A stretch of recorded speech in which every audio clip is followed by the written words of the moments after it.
Nous assistons à un moment clé de l'histoire humaine et de l'histoire de l'Église. Dans une période, encore une fois, comme nous l'avons dit, où le mal a atteint son paroxysme et s'est déployé dans tous ses effets dévastateurs. Et ici, frères et sœurs bien-aimés, le Seigneur nous dit très clairement que par cette grâce de la sainteté dans la divine volonté, le mal sera pulvérisé et les forces de l'enfer vont tout simplement pousser des cris stridents de désespoir parce que leur ruine approche, voyez. Au cœur d'une humanité, effectivement, où on a, comme nous l'avons dit, jamais dans aucune période de l'histoire humaine, on a vu le mal se déployer autant dans ce que ça comporte comme sens, parce que là, on était dans la pratique des œuvres ténébreuses dans les siècles antérieurs, avec tout ce que ça a comporté comme guerre, multiplication de génocides, de haine, de violence de toutes sortes. Aucune période de l'histoire n'a échappé à cela, depuis les origines. Mais aujourd'hui, comme nous le disions hier encore, frères et sœurs bien-aimés, on a atteint un sommet dans la conception de ce qu'est le mal. C'est-à-dire que cette inversion assez pernicieuse des valeurs, de sorte que le mal devient le bien devient le mal, on n'a jamais vécu ça dans aucune période de l'histoire humaine. On n'a jamais dit que le mal était bien et que le bien était mal. Et c'est ce qui se déploie sous nos yeux aujourd'hui.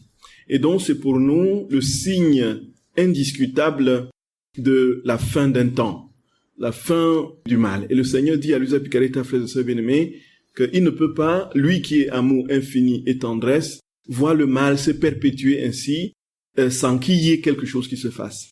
Alors, quel est ce quelque chose qui se fera, frères et sœurs d'amour? C'est la plénitude de la vie de Dieu dans les âmes qui vont progressivement ainsi illuminer la ténèbre, n'est-ce pas, des cœurs et du monde, et ainsi progressivement faire advenir le règne. Donc de proche en proche, l'humanité connaîtra cette irradiation d'amour qui viendra de ceux qui vivent de cette sainteté dans la divine volonté, de cette vie pleine en Dieu, de cette communion intense et intime avec lui, qui fera que Dieu vivant en nous marchera dans notre histoire, et l'histoire sera progressivement toujours plus sainte et à un moment définitivement divinisée. Voyez, frères et sœurs d'amour. Et quand on entend ce message, et quand on comprend qu'il y a juste quelques actes à faire dans la journée, voyez, pour que Dieu vienne en nous pleinement, on se dit d'où vient que nous soyons si chroniquement négligents et de manière inconcevable, on ne peut pas comprendre cette inconstance si on ne la situe pas dans le péché originel et dans le mal primordial. C'est mal primordial qui est la sortie justement de la volonté humaine de celle de Dieu et qui l'a conduite justement dans ces abîmes de la débilité, comme dit Jésus, ces abîmes du désespoir dans laquelle elle se vautre aujourd'hui. Cette humanité sera restaurée, dit Jésus, pourvu qu'elle accepte d'accueillir cette vie de Dieu. Et qui est cette humanité, frères et sœurs? Ce n'est pas simplement un concept ou une réalité générique. Il s'agit, frères et sœurs d'amour, de chacune de nous. Nous sommes le temple du Saint-Esprit. Nous sommes notre cœur, notre âme et le temple de Dieu. Et Dieu attend que nous ayons cette plénitude de vie, c'est-à-dire que nous dégagions tout ce qui en nous n'est pas de lui pour qu'il vienne trouver toute la place en nous.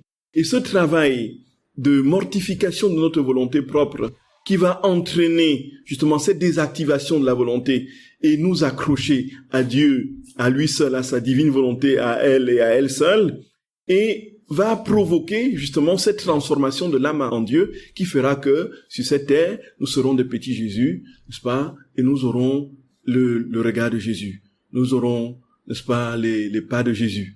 Nous aurons la bonté de Jésus. Nous aurons la sainteté de Jésus. Quand on nous verra, on verra l'humilité en personne. Quand on nous verra, on verra la douceur en personne. Quand on nous verra, frères et sœurs bien-aimés, on verra l'amour. L'amour se dégagera des créatures, sortira de tous les pores de la peau, des yeux, des oreilles, voyez, de partout.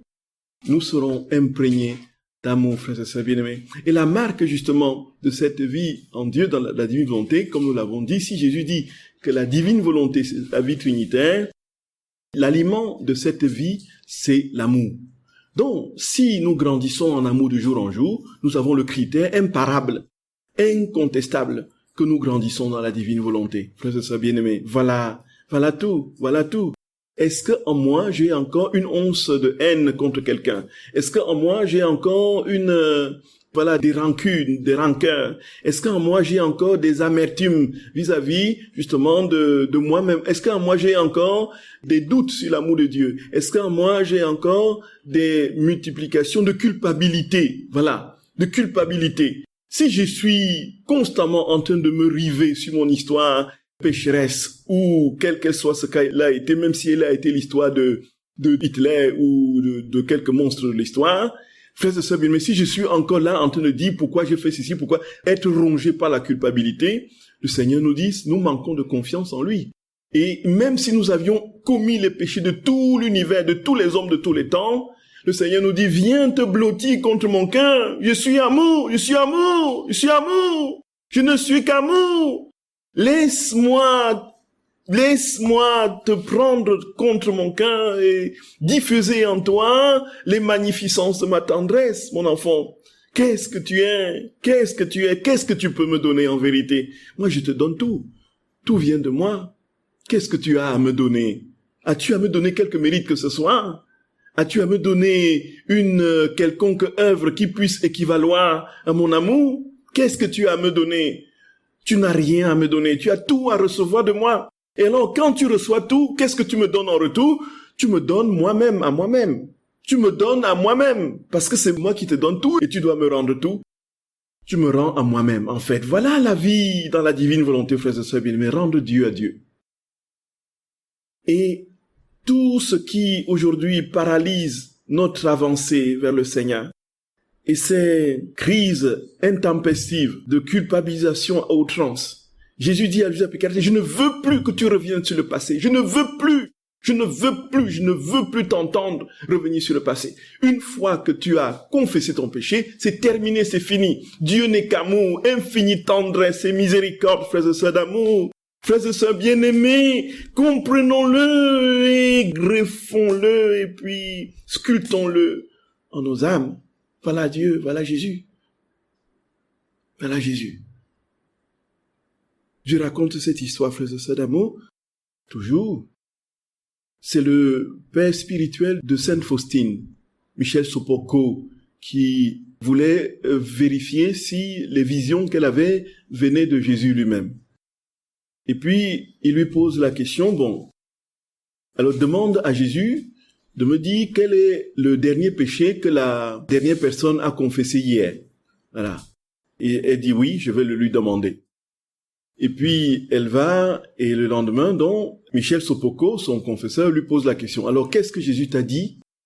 Quel était le dernier péché de la dernière personne qui s'est confessée hier? Jésus a dit, je ne m'en souviens plus. Je m'en souviens plus. Jésus, comme il ne peut pas mentir, effectivement, il ne s'en souvient plus. Vous pensez que Jésus dise qu'il ne s'en souvient plus alors qu'il s'en souvienne? C'est effacé. Effacé complètement. Ça n'existe plus pour lui. Et si toi, le prêtre, tu as retenu ce péché-là, lui, Jésus n'a plus retenu. Frères et sœurs bien-aimés, je vois pour moi-même, pardonnez-moi, vraiment, je vois pour moi-même, j'entends des confessions à longueur de temps. Je peux vous assurer, je ne sais pas si c'est comme ça pour tous les prêtres, quand il s'agit des problèmes, des souffrances, et que je note pour prier pour ces problèmes et ces situations, là je m'en souviens. Mais quand il s'agit des péchés, je peux vous assurer que les 99% de péchés que j'entends, après un moment donné, je me rappelle plus de rien. Après, je me rappelle plus. J'ai comme l'impression que ma mémoire était... Non, je vous le dis, c'est un témoignage que je fais, je ne dis pas à grand monde ça. J'ai l'impression que j'ai été lessivé. Et le Seigneur ne me fait retenir que ce pourquoi je dois prier. Je ne sais pas comment ça se passe chez les autres prêtres. Voilà comment ça se passe chez moi. Et j'entends des confessions en n'en plus fini tout le long des semaines. Et ceci sur plusieurs années. Et puis les personnes, à un moment donné, viennent me dire, mais vous vous souvenez, je vous avais dit ça. Je dis, sincèrement, c'était quoi encore? Je me rappelle plus de rien. Et je pense qu'effectivement, moi j'ai pour moi un signe, un témoignage personnel de ce que Jésus peut faire lui-même bien plus encore dans la magnificence, frères et sœurs d'amour, de son infinie tendresse et amour pour nous. Ne rien retenir de ce qui peut nous éloigner de lui. Puisqu'il a déjà tout pardonné, pourquoi craignons-nous? Jetons-nous dans ses bras. Et alors, ce faisant, frères et sœurs bien-aimés, Jésus dit que ce règne va advenir. Le règne de l'amour va advenir et va triompher sur la haine. Et par où et comment ça va se passer? Jésus dit que ça va se passer par sa Sainte Mère. C'est la Vierge Marie, la reine de la divine bonté. C'est par elle que le règne va arriver. Voyez, frères et sœurs d'amour. Et nous allons essayer de parler de notre très Sainte Mère ce matin, de l'Immaculée Conception. Et Jésus dit très clairement que rien ne se fera sans elle. Rien ne se fera sans Marie.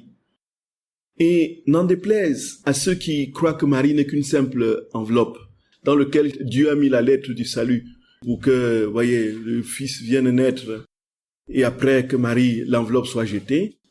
Marie, frères et sœurs d'amour, est l'actrice principale de l'avènement de ce règne. De sorte qu'on ne peut pas faire l'économie de Marie, la Vierge Marie, dans la marche vers le règne. Et donc c'est elle qui a été désignée par notre Seigneur pour conduire ses fils, les enfants de la terre, pour marquer, comme dit Jésus, tous les hommes de cette empreinte qui fera que rien ne pourra les approcher parce qu'ils sont sous le manteau et la protection de la Vierge Marie. Alors, c'est l'Immaculée Conception aujourd'hui. Effectivement, vous comprenez qu'on ne pouvait pas passer à côté. Et on ne pouvait pas parler d'autre chose que de cette Immaculée Conception.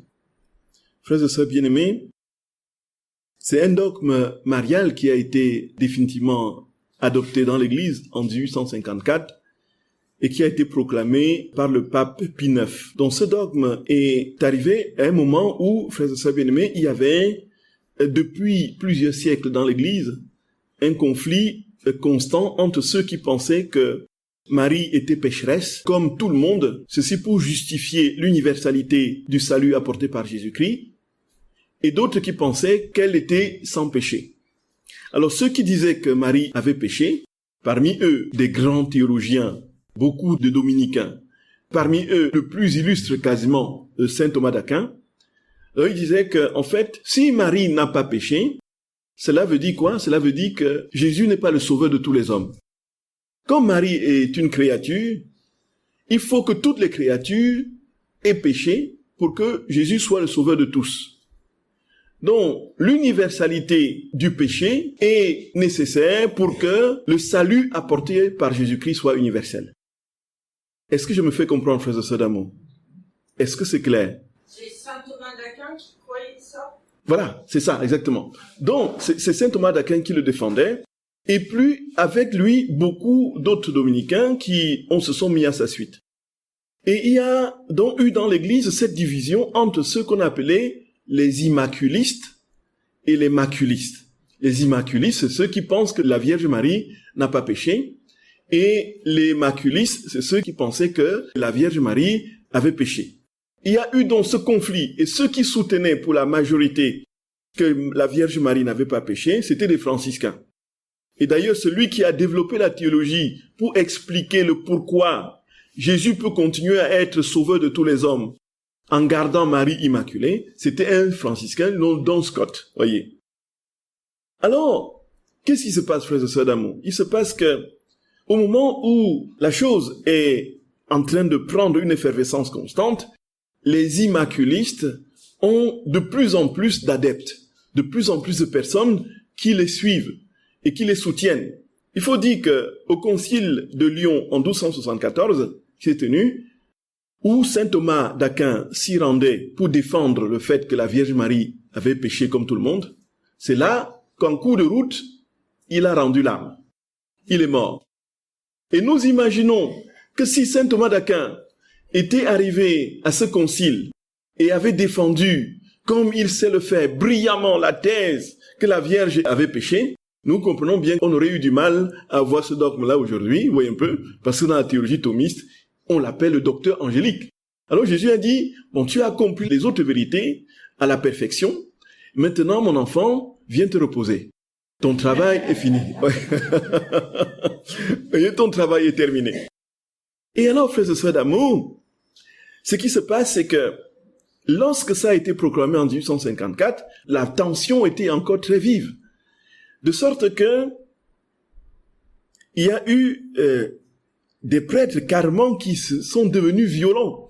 Et il y a un certain prêtre à Paris qui, avec l'archevêque d'alors, c'était en 1856 je crois, Auguste-Marie Sibou, l'archevêque a été poignardé par un prêtre. Parce que il dit, jamais une créature devenue déesse, il n'est pas question qu'une créature devenue déesse, et à la sortie, à la fin de la messe, pendant la procession, le prêtre la poignarde. Donc pour vous montrer la tension qui était dans l'église d'alors, après la proclamation de la Vierge Marie, n'est-ce pas, et alors, qui va venir, en fait, dénouer le nœud théologique? C'est Don Scott, qui dit qu'en fait, vous dites que Marie doit être pécheresse pour que Jésus soit le sauveur de tout le monde. Mais Jésus, et ça c'est brillantissime, tout simplement parce qu'on retrouve là la divine volonté. Donc tout est dans l'acte éternel de Dieu. On a eu l'occasion de le dire, frères et sœurs bien-aimés. Et donc, comme Jésus dit à Luisa Picaretta, il n'y a pas eu un moment où il est né, un moment où il a grandi, un moment où il est mort, un moment où il... En fait, les moments successifs comme ça, c'est dans le temps des hommes. C'est dans le temps des hommes. Donc, cela fait 2000 ans que ça a existé pour nous, ça n'existe plus pour nous. Mais pour Dieu, ça existe toujours. Donc, de toute éternité, il y a eu la conception, de la conception jusqu'à la montée au ciel de Jésus. Tout était déjà réalisé dans l'acte éternel de Dieu. Et Dieu est venu le déposer dans le temps de l'homme, dans la succession des temps, des instants. Et alors, en l'an 1, en l'an 33, il est mort. Et puis, n'est-ce pas, en l'an 70, le temple a été détruit. En l'an ceci, dont les premiers épîtres ont été écrits. En l'an 42, l'épître romain, ainsi de suite, vous voyez. Et puis, il y a eu les disciples qui sont allés dans le monde. L'église est née, la Pentecôte, ainsi de suite. Les églises se sont constituées. Ça, c'est dans le temps des hommes. Après, Jésus dit que il n'y a pas eu un moment, c'est ça justement. Si nous comprenons ça, nous avons compris ce que c'est que la divine volonté. Pourquoi est-ce qu'une fois que nous posons un acte, ça devient éternel? Tout simplement parce que c'est l'acte de Dieu qui rentre dans cet acte unique de Dieu. C'est-à-dire qu'il n'y a pas eu, en Dieu, il n'y a pas de passé, il n'y a pas de futur. C'est toujours présent. C'est dans l'éternel présent. Cela veut dire que de la naissance de Jésus jusqu'à sa montée au ciel, c'est toujours dans l'éternel présent de Dieu. Et donc, si les choses n'existent plus pour nous, tout est toujours en Dieu. C'est pourquoi Jésus parle de rédemption continuée. Alors, John Scott, qu'est-ce qu'il dit? Il dit que puisque, frères et sœurs bien, mais j'espère que je ne suis pas compliqué ce matin, et que vous suivez un peu, plus ou moins. Oui, l'acte unique, l'acte unique est assez, oui. Jésus l'explique à Luisa Picaretta dans plusieurs volumes. Et le passage où il explique le plus nettement et le plus précisément, c'est au tome 19, 25 août 1926. Voilà. C'est dans ce passage qu'il donne les éclaircissements très précis. Donc, en fait, si on revient sur l'acte éternel de Dieu, c'est quoi, mes très chers? C'est-à-dire que nous, chacune de nous, nous sommes nés en un endroit, en un lieu, nous avons grandi, nous avons l'âge que nous avons les étapes de notre histoire, nous allons mourir après un certain nombre d'années, ainsi de suite. Voilà. Ça, c'est nous qui sommes dans le temps, la succession des temps. Vous êtes d'accord, frères et sœurs bien-aimés? Donc, nous sommes dans la succession du temps. Et puis, pour Dieu, qu'est-ce qui se passe? Lui, il connaît déjà, depuis notre naissance, jusqu'au moment où nous allons mourir, tout était déjà en lui. Tout était déjà en lui. Vous êtes d'accord, frères et sœurs bien-aimés? Donc, il sait quand est-ce que nous ne savons rien de ce qui va se passer demain. Parce que nous n'avons aucune maîtrise sur le futur. Mais comme il n'y a pas de futur en Dieu et que tout est éternellement présent, tout est en un point. Il connaît, n'est-ce pas, il nous voit, comme sur une carte comme ça, il connaît d'où nous sommes venus, il sait comment nous allons terminer, il sait les intermédiaires. Alors que nous vivons les événements selon le temps, selon la succession des temps. Donc 1 heure, 2 jours, 3 mois, 4 ans, 5 ans, ainsi de suite. Lui, il voit tout d'emblée. Donc, ça veut dire que quand le Fils vient au monde, il vient dans le temps des hommes.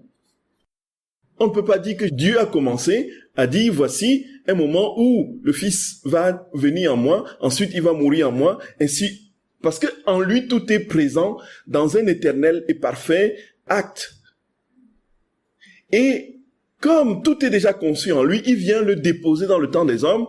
Et comme le temps des hommes ne peut pas se passer de la succession des instants, des temps, alors ça se déroule dans le temps des hommes, alors que tout est éternellement présent en Dieu. Par exemple, Jésus dit que, je reviens pour mieux expliquer, si nous le comprenons, frères et sœurs d'amour, nous avons tout compris. Jésus dit très clairement que, par exemple, nous attendons le royaume de la divine volonté. Jésus dit, nous attendons son règne, que nous prions dans le Notre Père, que ton règne vienne, que ta volonté soit faite sur la terre comme au ciel.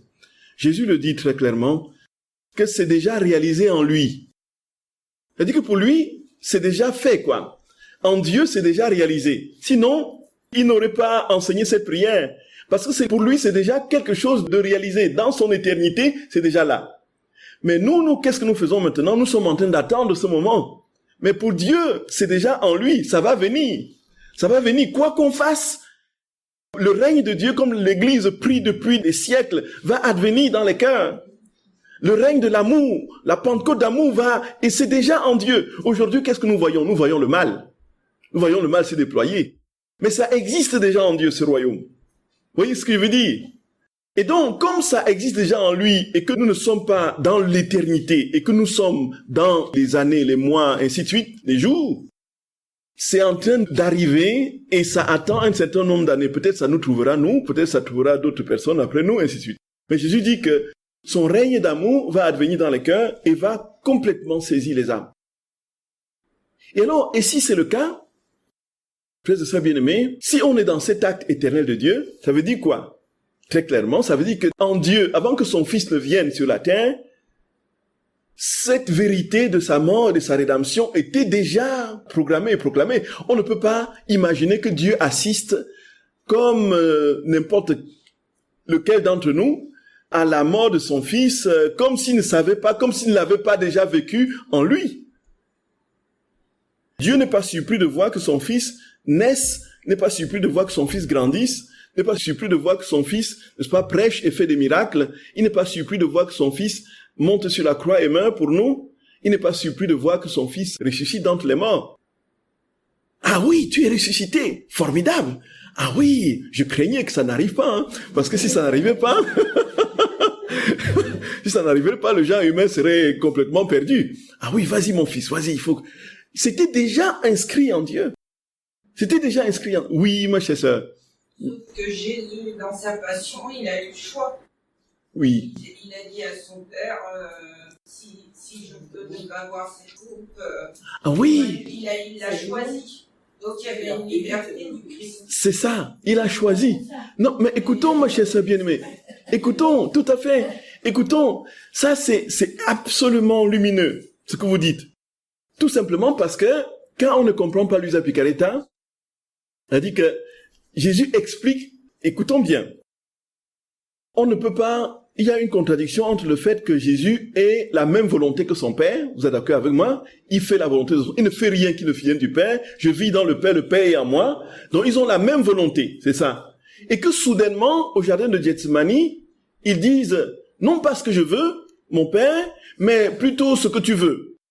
Si tu pouvais éloigner de moi cette coupe, comme s'il pouvait, à un moment donné, dire non à son Père, et deuxièmement, comme si il était en train de voir une souffrance terrible qui l'écraserait et sous laquelle il tremblerait de peur. Voyez un peu. Et il dirait, Père, si ça ne dépendait que de moi, il faudrait que tu éloignes de moi cette coupe. Mais non pas ma volonté, mais ta volonté. On a l'impression qu'il y a deux volontés, non? Il y a la volonté du Fils qui est subordonnée à celle du Père, et celle du Père qui veut absolument que le Fils meure, et puis celle du Fils qui tremble devant la souffrance et dit maintenant tu peux essayer de radoucir, ainsi de suite. Où est alors la vérité de la même communion de volonté qui régit la Trinité? Si le Père partage la même volonté que le Fils, comment se fait-il que le Fils dise après non pas que ma volonté soit faite, mais que ce soit la tienne? Mais quelle est cette volonté qui est la tienne, qui est contraire à ce que j'ai moi, puisque nous avons la même volonté? C'est parce qu'il était homme. Parce qu'il était homme. Voilà. Le Fils de Dieu, Ah, c'est une chose. la parole de Dieu venue sur terre. Ça, c'est une chose. C'est le Verbe aimé. Oui. Voilà, Chantal. Voilà. Donc, mais, en fait, on va aller plus loin. Il était homme, vraiment, effectivement. On est d'accord. Il était pleinement homme, Jésus. Mais est-ce que c'était un homme comme nous? Non. Voilà. Qu'il était homme, Dieu. Il était homme-Dieu. Voilà, très bien.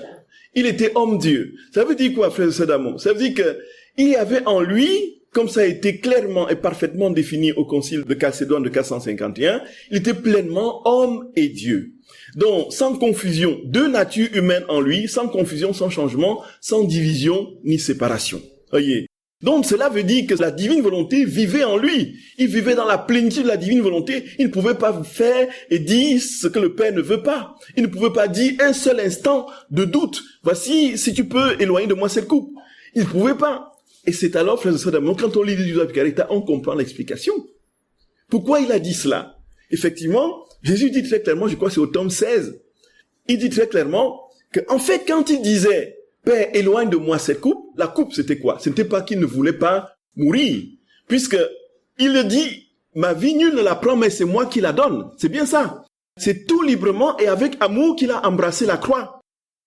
Et lorsqu'il embrasse la croix, c'est tout amour, tout son être. Il y a d'ailleurs dans la révélation de Anne-Catherine Emmerich qui a été mise en film avec la Passion de Jésus, là de Mel Gibson, il y a, frères et sœurs bien-aimés, on voit Jésus qui tient sa croix et qui embrasse sa croix. Donc il a voulu vraiment mourir. Donc il est venu librement se donner. Et puis, un moment, qu'on comprenne au jardin de Gethsémani qu'ils disent, éloigne de moi cette coupe, donc éloigne de moi cette souffrance, éloigne. Non, ça ne peut pas être la souffrance puisqu'il le veut. Jésus dit à Luisa Picarita qu'en fait, la coupe là qu'il voyait, c'était la volonté humaine. Et tous les affres que devait générer toute cette volonté. Il dit, éloigne de moi l'affreuse misère de l'homme avec comme agent principal sa volonté propre. Éloigne de moi la coupe de la volonté humaine. Nous voyons bien, ce n'était pas qu'il ne voulait pas souffrir. Et puis, quand il dit, non pas ce que je veux, mais ce que tu veux, il ne faut pas le comprendre au sens où je ne veux pas en fait souffrir. Nous voyons que la première réalité est fondamentalement liée à la seconde. C'est-à-dire que quand Jésus dit éloigne de moi cette coupe, si on comprend dans le sens de que la souffrance parte, ça veut dire qu'on comprend quand il dit non pas ce que je veux, que je ne veux pas souffrir. Comme il a dit. Oui. Comme il a dit à Saint Pierre, en s'appellant de moi, c'est temps. Tout à fait, exactement. Voilà, exactement. Tout à fait, ma chère Marie-Madeleine. Alors, voici que on arrive ici, frères et sœurs bien-aimés, Jésus dit à Luisa Picarita que ce qu'il disait en fait, quand il disait au jardin de Gethsémani, non pas ce que je veux, mais ce que tu veux, qu'est-ce qui se passait? Il avait pris toutes les volontés humaines sur lui. Il était dans la peau de toutes nos volontés à nous.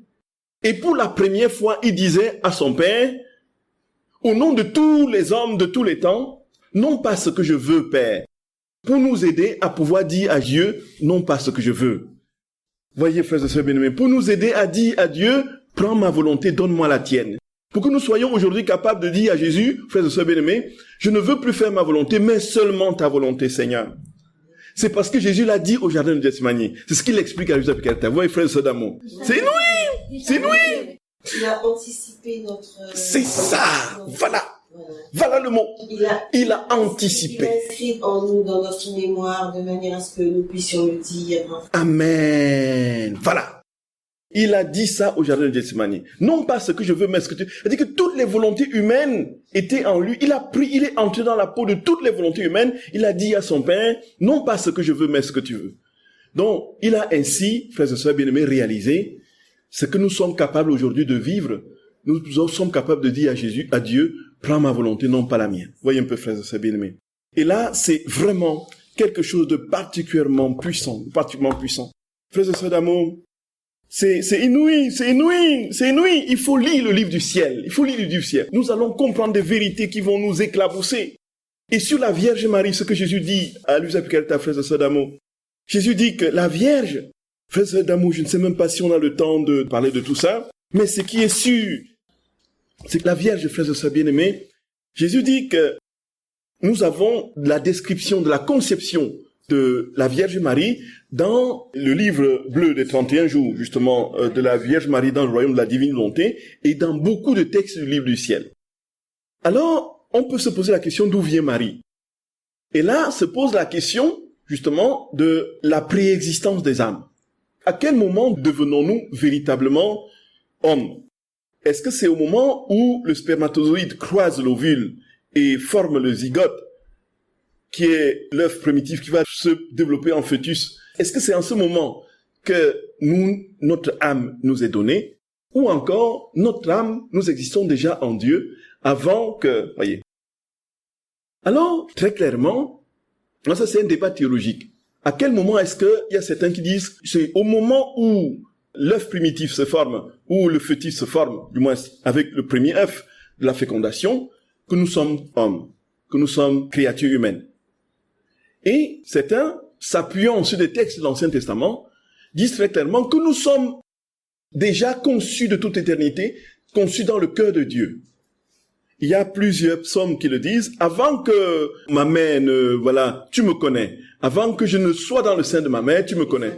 Exactement, exactement. Et puis, on voit que la confirmation de cette vérité est donnée à Luisa Picaretta au sujet de la naissance de la Vierge Marie. La Vierge Marie a été conçue avant d'entrer dans le sein de Anne. C'est ça, en fait. Et Jésus dit très clairement que lorsqu'il a conçu sa céleste mère, oh, frères et sœurs d'amour, oh, Jésus d'amour, Jésus de mon cœur, sa céleste mère était d'une pureté, d'une beauté enchanteresse. Elle ne savait pas quelle serait la mère du Sauveur, c'est la seule chose qui ne lui a pas été dite, voyez. La Vierge allait venir au cœur de la Trinité, danser dans les bras de la Trinité, voyez, sur les genoux de la Trinité. Oui, frère, c'est bien. Oui, elle était constamment, voilà. Et puis le moment venu, elle a été donc introduite dans le sein de ça. Alors maintenant, comment se fait-il qu'elle n'ait pas été touchée par le péché, alors qu'elle a été enfantée dans le sein d'une pécheresse? Voilà. Et c'est là le grand mystère. Et c'est là que les protestants et d'autres disent, maintenant si vous concevez Marie sans péché, si vous dites qu'elle est Immaculée Conception, il faudrait remonter la chaîne plus loin. Si elle est conçue sans péché, il faut qu'elle naisse d'une personne qui est aussi conçue sans péché. Et ainsi de suite. Donc il faudrait que Anne soit conçue sans péché, que la maman de Anne soit conçue sans péché, que l'arrière-grand-mère de Marie soit conçue sans péché, que l'arrière-grand-mère de... ainsi de suite. Voilà. Ainsi, donc, dans une suite concaténatoire d'immaculés sur une génération, qu'on est, frères et sœurs bien-aimés, enfin la Vierge qui naît immaculée. Et en quoi fait-elle exception si les autres sont immaculés? Voilà les arguments. Voyez un peu ça.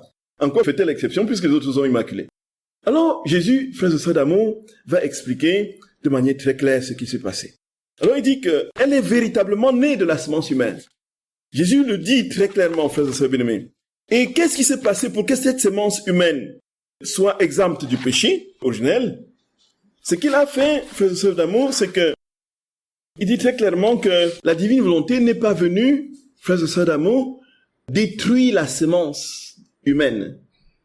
Marie est née véritablement comme parfaite créature d'une semence humaine. Marie n'est pas Dieu, c'est évident. Alors, pourquoi cette semence humaine, alors qu'elle a hérité du péché originel? Pourquoi cette semence est-elle sans péché? Tout simplement, Jésus dit, je n'ai pas détruit la semence humaine, je ne l'ai pas remplacée par une semence quelconque divine, mais je l'ai purifiée. Je l'ai purifiée. Pour que Marie naisse. Il le dit à Luisa Picaretta au tome 24 du 16 septembre 1928. Tout le prodige de l'Immaculée Conception a donc été opéré dans ma divine volonté. Elle n'a ni créé, ni détruit une semence humaine, mais elle a purifié Jésus. Par sa lumière et sa chaleur, elle a ôté toutes les humeurs que cette semence avait contractées du péché d'Adam et a restauré en elle la semence humaine telle qu'elle était sortie de nos mains créatrices. Voyez. Par conséquent, lorsque la petite Vierge Reine fut conçue, le royaume de ma divine volonté fut conçu en elle et dans les générations humaines.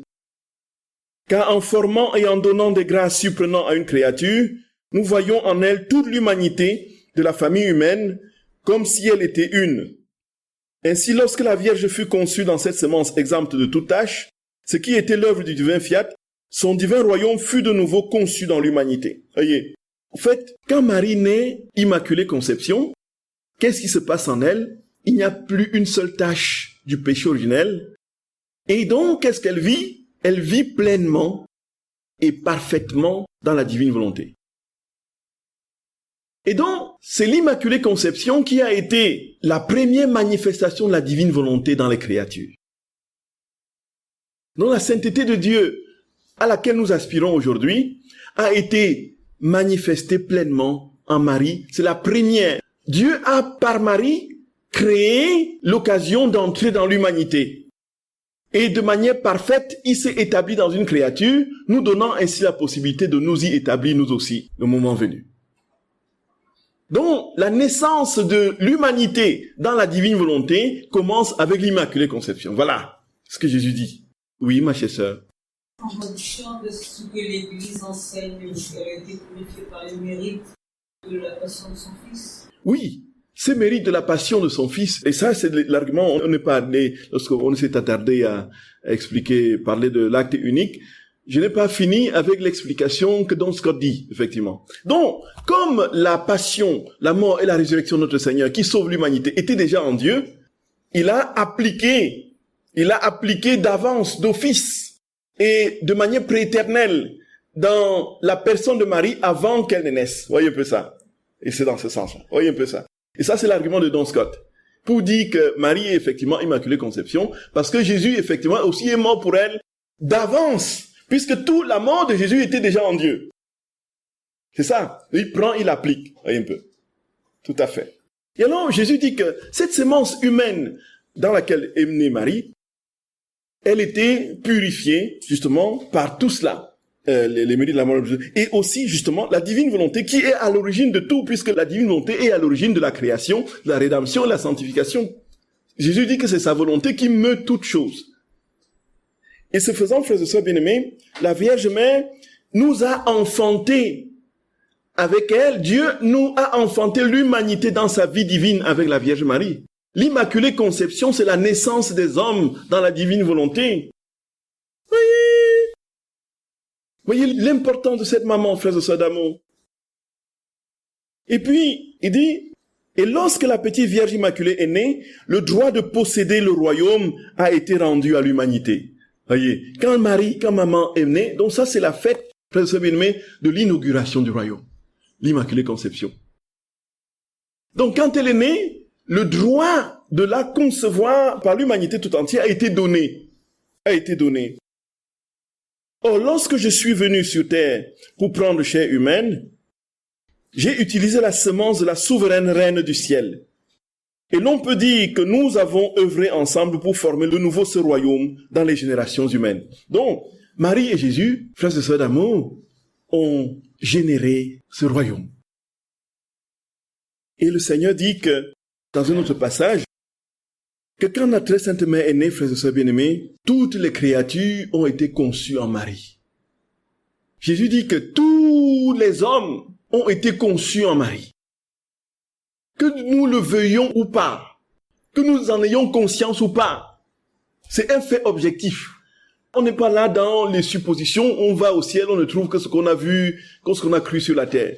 Donc le musulman va trouver au ciel, n'est-ce pas, le paradis d'Allah, avec les vierges et les nourritures à n'en plus fini. Et que celui qui n'a pas cru à la Vierge ne va pas voir la Vierge au ciel. Et que celui qui n'a... Voilà, il y a eu des théories fallacieuses comme ça, frères et sœurs bien-aimés, qui circulent dans le monde chrétien. Si Jésus est infiniment différent et s'il n'y a pas s'il y a plusieurs ciels où chacun va trouver ce qu'il veut trouver, mais on justifie donc qu'on n'a pas besoin de parler de Jésus aux gens. À quoi ça sert de parler de Jésus puisqu'il va trouver son ciel dans ce qu'il croit? Voyez? Et ce faisant, frères et sœurs d'amour, il y a ici quelque chose de particulièrement important. Il y a ici, Jésus dit que nous le voulions ou non, nous sommes nés en Marie. Jésus dit qu'il a même créé Marie, il a inscrit, puisque Marie vit pleinement dans la divine volonté, comme Dieu porte toutes choses, il est partout où Marie est. Marie est partout où il est. Voyez? Alors, dites la question. Quelle est la question, ma chère Valérie? Non, je suis désolée, je ne comprends pas. Oui. Tous les hommes ont été conçus en Marie. Nous sommes nés en Marie. Oui, attends, je vais vous lire le passage. Je vais vous lire le passage. Oui. Je vais vous lire le passage. Il le dit à Luisa Picaretta au tome 34 du 20 décembre 1936. Écoute-moi, ma bienheureuse fille. Les prodiges inouïs, les surprises que je vais te raconter vont étonner tout le monde. Je ressens le besoin amoureux de faire connaître ce que nous avons fait pour cette céleste mère et le grand bien que toutes les générations ont reçu. Tu dois savoir que dans l'acte de conception de cette Sainte Vierge, notre divine volonté qui possède tout et qui, avec son immensité, embrasse toutes choses, possède la clairvoyance de tous les êtres possibles et imaginables. Et sa vertu, qui lorsqu'elle travaille accomplit toujours une œuvre universelle, appela toutes les créatures à être conçues dans le cœur de cette Vierge. Et qu'est-ce qui se passe? Qui est la Vierge Marie? La Vierge Marie, c'est la mère de Dieu. On est d'accord, ma chère Valérie? La Théotokos. Elle est la mère de Dieu. Et ça veut dire que Dieu ne peut pas être là où il n'est pas sa mère. C'est bien ça. Et, oh, c'est beau, c'est beau, c'est beau, c'est beau, c'est beau, c'est beau, c'est beau. À un moment donné même, qu'il a dit à sa mère, maman, occupe-toi de chacun de mes enfants comme tu t'es occupé de moi. De chacun de tes enfants comme tu t'es occupé de moi. De sorte que nous sommes les frères et sœurs jumeaux de Jésus. Donc Marie nous prodigue les mêmes soins que ce qu'il a donné à son fils, frères et sœurs d'amour. Et alors, comme elle est la mère de Dieu et qu'elle est pleinement en Dieu, là où Dieu est, nous serons nous aussi. Elle y était. C'est aussi notre vocation finale dans la divine volonté. C'est quoi? C'est que partout où Dieu sera, nous serons avec lui puisque nous serons totalement en lui. C'est bien logique, non? C'est bien logique, non, mes très chers? Si Dieu est totalement en nous et que nous sommes totalement en lui, partout où il est, nous sommes avec lui, non? C'est vrai ou faux? Très bien. Bon. Et puis, ça veut dire quoi? On pousse la conséquence plus loin. Ça veut dire quoi, frères et sœurs d'amour? Ça veut dire que la présence de Dieu aujourd'hui se manifeste où? Dans la création. Elle se manifeste où? Pleinement dans l'Eucharistie, où Jésus se donne en son corps, son sang, son âme et sa divinité comme en aucun autre lieu. La perfection, Dieu est dans l'hostie sacramentelle comme il est au ciel. Ça veut dire que dans l'hostie, il y a la Trinité, il y a les anges, il y a les saints, il y a les lumières de gloire. Frères et sœurs d'amour, si nous voyions, si nos yeux s'ouvraient quand on célèbre une Eucharistie, si nos yeux s'ouvraient pour voir ce qui se passe, frères et sœurs d'amour, la Vierge est là, les saints sont là autour de l'autel, le Seigneur est là, c'est le ciel sur la terre, la messe c'est le ciel sur la terre, frères et sœurs bien-aimés. C'est la plénitude de la divine volonté. Et quand nous sommes pleinement en Dieu, cela veut dire quoi? Ça veut dire que nous sommes partout où il est. Ça veut dire que nous sommes dans toutes les messes qui se célèbrent dans le monde. Et nous sommes dans toutes les hosties que les gens reçoivent. Voyez? Nous sommes dans tous les tabernacles du monde, parce que nous sommes des hosties vivantes, voyez. C'est la logique. Jésus dit que quand nous serons transformés en véritable hostie, c'est-à-dire que quand il viendra trouver toute la place en nous, lorsque nous serons dévorés de son amour, lorsque nous serons brûlés d'amour pour lui, frères et sœurs d'amour, au point où il n'y aura plus rien en nous qui soit contre lui, il viendra s'installer en nous, il va nous transformer en véritable hostie. Nous serons des hosties vivantes. Et étant hosties vivantes, nous participerons pleinement de sa divine volonté. Et de cette vie divine, nous serons partout où il est. Donc quand on communiera en Chine ou en Corée, voyez un peu, on communiera à la Trinité. Et dans la Trinité, nous serons présents. C'est la communion, n'est-ce pas, du ciel et de la terre. Même si nous n'en avons pas conscience. Et alors, la mère de Dieu était totalement en Dieu. Et donc, comme Dieu aime les créatures et que toutes les créatures sont conçues en lui, elles ont été conçues en elle aussi, puisqu'elle est étroitement unie à Dieu. C'est ce que Jésus dit. Je poursuis. Donc, conçue dans le cœur de cette Vierge. Mais ce n'était pas suffisant pour notre amour. Donnant dans les plus incroyables excès, écoutons, notre volonté a fait concevoir cette Vierge en chaque créature, afin que toutes puissent avoir une mère et ressentir sa maternité dans les profondeurs de leur âme. Gloria, Gloria, Valérie, nous y sommes. Valérie, nous y sommes. Qu'est-ce que Jésus dit, frères et sœurs d'amour? Que nous avons Marie pour mère. Quoi qu'il arrive, quel que soit ce que vous pouvez en penser, vous avez Marie à vos côtés, vous avez Marie en vous. Vous avez Marie, frères et sœurs d'amour. Vous avez Marie, nous avons Marie. Nous avons Marie est né en chacun d'entre nous, mon aîné. La Vierge est notre mère à tous. Personne n'est exempt, y compris ceux qui ne croient pas en elle, ceux qui considèrent que c'est juste une simple enveloppe, ou bien ceux qui cassent ces statues en disant que c'est de l'idolâtrie. Ils ont Marie pour mère, quoi qu'il arrive. Marie va souffrir de les voir ainsi s'égarer, mais elle fera tout. Parce que ça ne peut pas être autrement, c'est un fait objectivable. On vous appuie sur l'interrupteur et la lumière s'allume. Point final. C'est de la science, c'est la physique. C'est la physique spirituelle. Voyez, Marie est mère de tous. Ce n'est pas une supposition et ce n'est pas lié à la foi ou aux théories que chacun peut mettre dans sa foi. Il n'y a pas le paradis des musulmans, il n'y a pas le paradis des chrétiens, il n'y a pas le paradis des bouddhistes, il n'y a pas le paradis de... Tous, quand nous mourrons, nous allons vers le Père. Et nous passons au jugement. Nous rencontrons la Vierge. Que nous ayons cru en lui ou pas, nous la trouvons sur notre chemin. On ne peut pas faire autrement. C'est comme ça. Et puis, il dit, une mère, écoutons frères et sœurs bien-aimés, écoutons frères et sœurs d'amour, écoutons. Une mère qui les aime comme ses enfants et les garde conçus en elle pour se tenir à leur disposition. Les élever, les guider, les protéger contre les périls et avec sa puissance maternelle, les nourrir du lait de son amour et de la nourriture qu'elle-même a reçue, c'est-à-dire le divin fiat, c'est-à-dire la divine volonté. C'est-à-dire que notre très sainte mère, frères et sœurs bien-aimés, Gloria, notre très sainte mère, qu'est-ce qu'elle fait? Elle nous élève, elle nous guide, elle nous protège, elle nous éduque, elle nous donne la nourriture, elle nous donne le lait. La nourriture, c'est quoi, frères et sœurs d'amour? La nourriture, c'est quoi? Oui, tout à fait. Tout à fait. Elle nous donne son Fils, elle nous donne, dit Jésus ici, le divin fiat. Elle nous donne la divine volonté. Ça veut dire quoi, la divine volonté? Elle nous donne la Trinité. Elle nous donne la perfection de la substance de Dieu. C'est Marie qui insémine cela en nos âmes, dans son... Oh, Gloria, Seigneur notre roi. Et quand on piétine cette mère, frères et sœurs bien-aimés, quand on voit le dédain avec lequel certains frères chrétiens méprisent Marie, c'est tout simplement de l'ignorance. Il faut tout simplement dire, pardonne-leur, Seigneur, ils ne savent pas ce qu'ils font. Et notre volonté, ayant en elle sa pleine liberté, sa domination totale et sa puissance, appela toutes les créatures dans cette céleste créature. Donc appela tous les hommes dans cette céleste créature qui est notre très sainte mère, pour avoir la joie de les voir toutes contenues en elle et de l'entendre dire, tes enfants, c'est la maman qui dit à Jésus, son fils, tes enfants sont déjà tous en moi, et par conséquent, je vous aime pour chacun d'eux. Notre volonté va ensuite en chaque âme pour sentir l'amour de notre fille, toute belle, et tout amour. Et nous pouvons dire qu'il n'y a pas de créature pour qui elle ne s'engage pas de nous aimer. Gloria!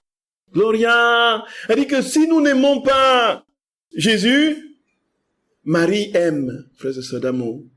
Marie aime pour nous. Alors, quand nous communions et que nous recevons le corps du Christ, oui, nous recevons tout ça. Tout ça, ma chère Monique, tout ça, c'est la vérité. Nous recevons tout ça, Monique. Et puis, c'est au-delà de ce que nous pouvons imaginer, frères et sœurs bien. C'est tout simplement renversant. C'est à donner le tournis à l'intelligence humaine. Vous êtes d'accord avec moi? Et Jésus dit que quand nous n'aimons pas Jésus, quand nous n'aimons pas Dieu, Marie supplée. Elle aime pour ceux qui ne l'aiment pas. Nous nous souvenons de la prière de l'ange à Fatima. Mon Dieu, je crois, j'adore, j'espère et je vous aime. Je vous demande pardon pour ceux qui ne croient pas, qui n'adorent pas, qui n'espèrent pas et qui ne vous aiment pas. Bon, l'ange apprend aux enfants à le réciter, à le dire régulièrement pour les hommes qui n'adorent pas, qui n'aiment pas, qui ne croient pas en lui, qui n'espèrent pas en lui. Et puis, nous imaginons que la Vierge Marie constamment, à chaque instant, une fois qu'une créature naît sur cette terre, elle fait la même chose pour chaque créature. Si la créature aime Dieu, alors, l'amour grandit, la maman davantage fait grandir cet amour en infusant le divin fiat, la divine volonté. Et quand elle n'aime pas, quand cette créature n'aime pas, La maman dit, Seigneur, je t'aime pour cet enfant, je t'aime pour cet enfant, je t'aime pour cet enfant, je t'aime pour cet enfant. Pour que cet enfant, un jour, puisse t'aimer vraiment. Voyez ça, frères et sœurs d'amour. Voyez ça. Alors, comme on disait, frères et sœurs bien-aimés, notre volonté, sa domination totale et sa puissance appela, et nous pouvons dire qu'il n'y a pas de créature pour qui elle ne s'engage pas de nous aimer. Notre fiat l'a élevé afin de lui donner toutes choses, et dès le premier instant de sa vie, nous l'avons constituée reine de notre fiat, donc reine de la divine volonté. Nous l'avons constituée reine de la divine volonté, reine de notre amour. Et lorsqu'elle nous aimait, sa maternité apparaissait dans son amour et harmonisait l'amour de toutes les créatures. Oh, comme il était beau, cet amour qui ne formait plus qu'un, comme il nous touchait, nous félicitait au point de nous faire languir pour cet amour qui nous désarmait et nous faisait voir toutes choses, le ciel, le soleil, la terre, les mains, les créatures couvertes et cachées dans son amour. Voilà comment notre Dieu, frères et sœurs bien-aimés, se console de l'ingratitude, de l'indifférence des créatures, de leur refus d'amour, parce que notre maman, frères et sœurs d'amour, lui donne l'amour à perfection de ce que ces créatures ne peuvent pas lui donner. Comment ne pas aimer une telle mère, frères et sœurs bien-aimés? Comment ne pas aimer une telle mère? Comment ne pas aimer une telle maman? Comment ne pas aimer une telle maman? Comment ne pas aimer Marie? Comment ne pas aimer Marie, frères et sœurs d'amour? Comment ne pas aimer Marie? Comment ne pas l'aimer? Comment ne pas l'aimer? Comment ne pas l'aimer?